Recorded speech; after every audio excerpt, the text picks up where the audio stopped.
Voices in my head, they counsel me, they understand, they talk to me. Hey, you're listening to Talk Supernatural Radio, where we'd rather tell the truth and make you freak than tell you a lie and make you smile. But here we're going to try to do both. Here it is, truth coming to you at 343 miles per second, brother. Truth at the speed of sound, man. What you gonna do when the demons are running wild on you? I'm Heidi Linden. And I'm Scott Linden. And we're supernatural investigators. We investigate all things supernatural, and we assist people with spiritually involved issues. We combat hauntings, spiritual oppression, night terrors, self-harm, and demonic influences. You can check out our website at EPH612SWAT.com. That's SWAT.com. You might echo. It's for people who didn't get it the first time. Oh, okay. Okay, we're not live tonight because we are going to dig up dead people. No, we're not digging up dead people. Oh, we're not? No. That's what you told me. No, we're not digging anybody up. We're actually headed out of state because we are going to help law enforcement. Oh, what say we going to? Can't tell you. It's undisclosed. But... Is it one of the 50? Yeah, it is one of the 50. Oh, rock on. But we're going to help. It's a missing person, most likely murder case. So we're going to help them out. And we will not be here tomorrow. So you guys get this podcast a little bit early. And we have some cool news. Cool. We just signed We bought a refrigerator. That's pretty cool. That's so bad. That's so lame. No, we just signed a contract. Got a bowl of ice. That's pretty cool. We just signed a contract with the production company. They're going to do one of our backstories. It's going to be televised for an episode of a paranormal TV show. And we're going to start filming in May. But closer to the air date, we'll give you guys all the details if you want to catch the show. But to be honest, paranormal TV shows are more or less like hit or miss. Well, yeah, it's just it, babes. You never know what you're going to get. I don't want to give my phone number out. People start calling. They want to come over. You got to be careful what's faked and what's made up. I'm just going to keep talking. What's fake, what's made up, what's stretched out. So we want to get our story out. Nothing but the truth here, babes. Stop. We want to try and get some truth out there. One. Speaking of truth, this episode is about the realisms between mental illness and demonic influences. You know, chances are, if you are a doctor, you probably aren't going to agree with what we have to say.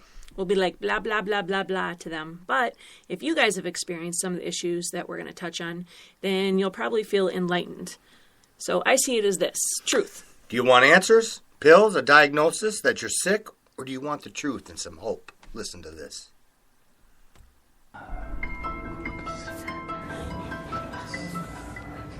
So there was a time, though, do you remember when you went to your mom and said, voices were telling you to do bad things? Yeah. Do you remember that? Can you describe that time for me? Like, I was hearing voices a little bit.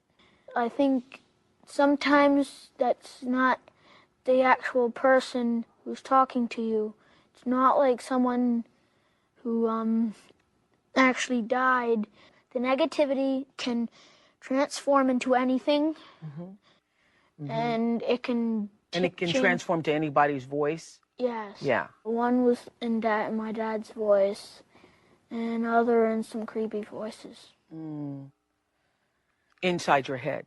No, coming from every direction. Yeah, but they're outside of you. Yes. Do you think that they're in your mind? No, they're all around me. Do you feel like it's yourself when you get angry?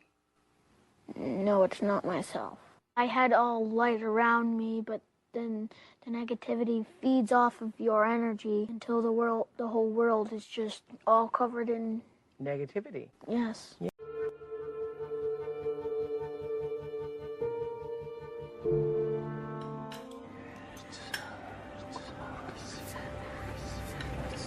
Why are you not eating? Duck rice favorite. Don't eat that. This boy's. Kim? I'm talking to you. Don't start that nonsense again. But that's the truth. I hear voices. Voices. Don't trust. They're talking to me again. You're listening to the demons inside 15-year-old Brenna Wollenberg's head. The voices she can't hide from. Telling her to hurt herself and others. Evil spirits tell Brenna to kill. She says the smiles in the picture she takes are all an act. You think you can be happy? Well, I don't know. I mean, it's been very difficult, and I guess happiness is out there somewhere, but it's really inside yourself, my mom says. So I don't really know how to find it. See, sadness overpowers Ailish. The first time she tried to kill herself, she was just 6. She even tried to kill her younger sister. Even as a newborn, her parents noticed something was different. What is it that you see? Something Mommy and Daddy can't see, huh? By 5, the visions grew. Some showing up as people, some as animals.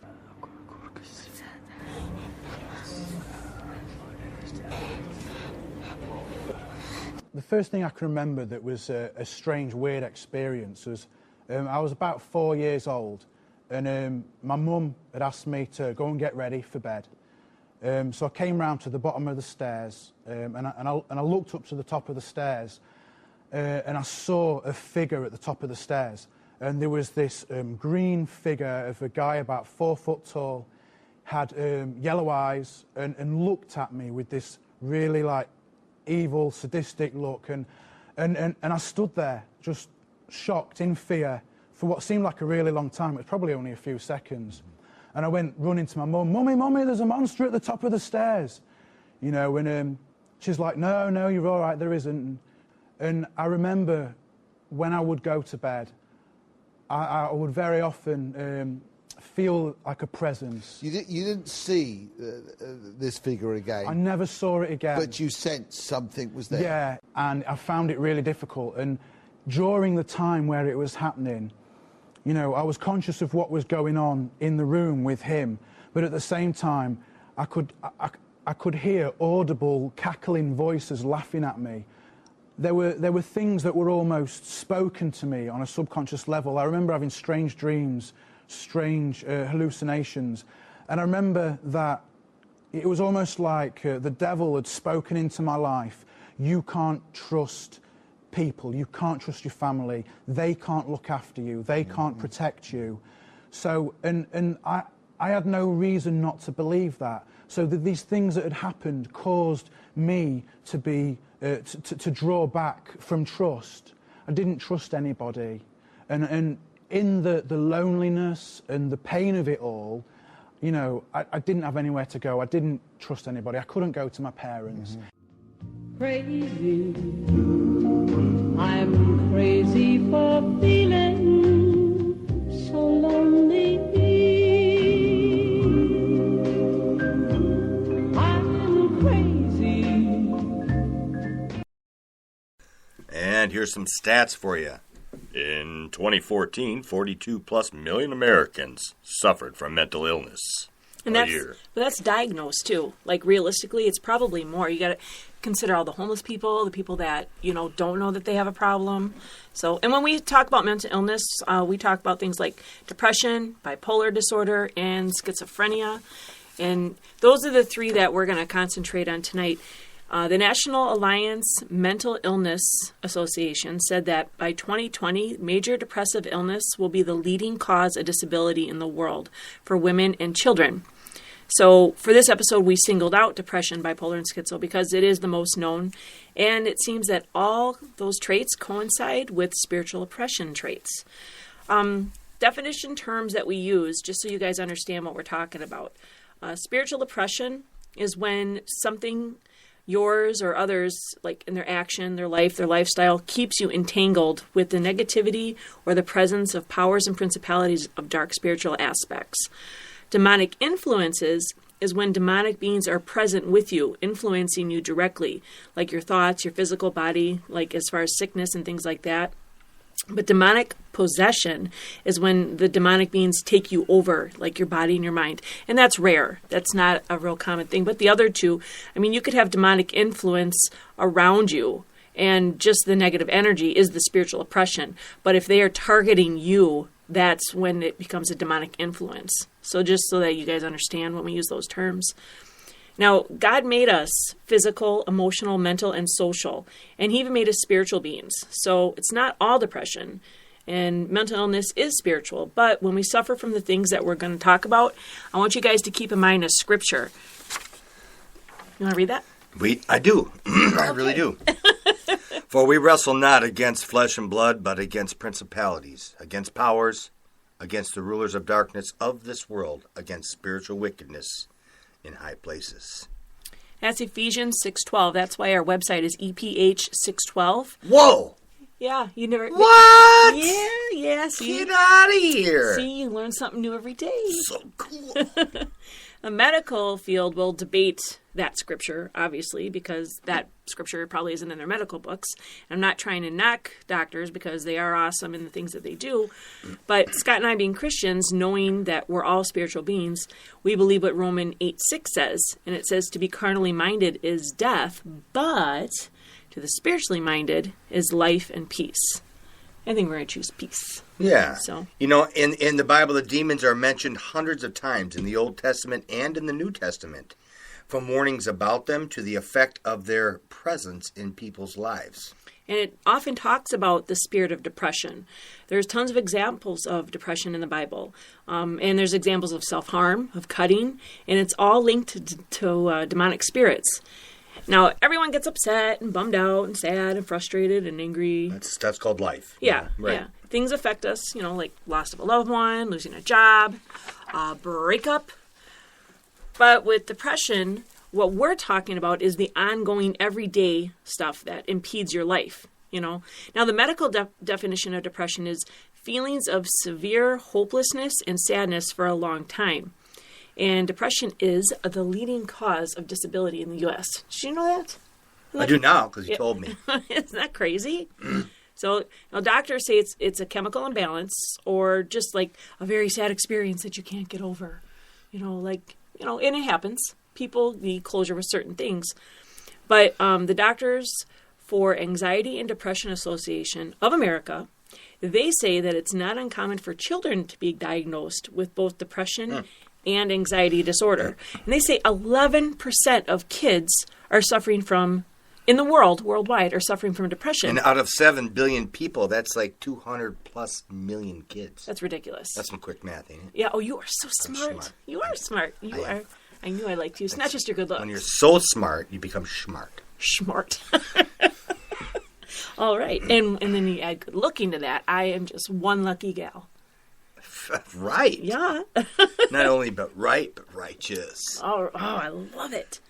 So if you think about it, though, you've got like 7 billion people. Yeah. And you're telling me that 200 million kids have that? I mean, how depressed can kids be? But, you know, that's what you do. You go to the doctor, and if they don't have an answer to your problem, well, then they just create a new definition of what you have, and they say, let's make a drug for it now. Yeah, a different form. Just take this. I know you might have suicidal attempts. You don't want to eat your dog and kill your neighbor. But, hey, you're going to feel better. Well, that's their answer to everything. And one of the other ones that we want to talk about is schizophrenia. The medical definition of schizophrenia is a long-term mental disorder involving a breakdown of reality, involving thought, emotion, and behavior, leading to a faulty perception, inappropriate actions and feelings, withdrawal from reality, and reality and personal relationships into fantasy and delusion, and a sense of mental fragmentation. You know, that really, to me, sounds like most of the population. Yeah, no kidding. In Spanish, we call it loco. I mean, they add everything in there and say, oh, it's this, and oh, let's add that on there, and I don't know. Right? I'm not buying it. According to schizophrenia.com, 1.2% of our population in the U.S. have schizophrenia. That's almost 4 million people diagnosed. That's a lot. Schizophrenia is classified as a psychotic disorder. So if you're wondering how we can lay schizophrenia in comparison next to like bipolar and depression, based off our personal experience and faith, any mental struggle is not physical,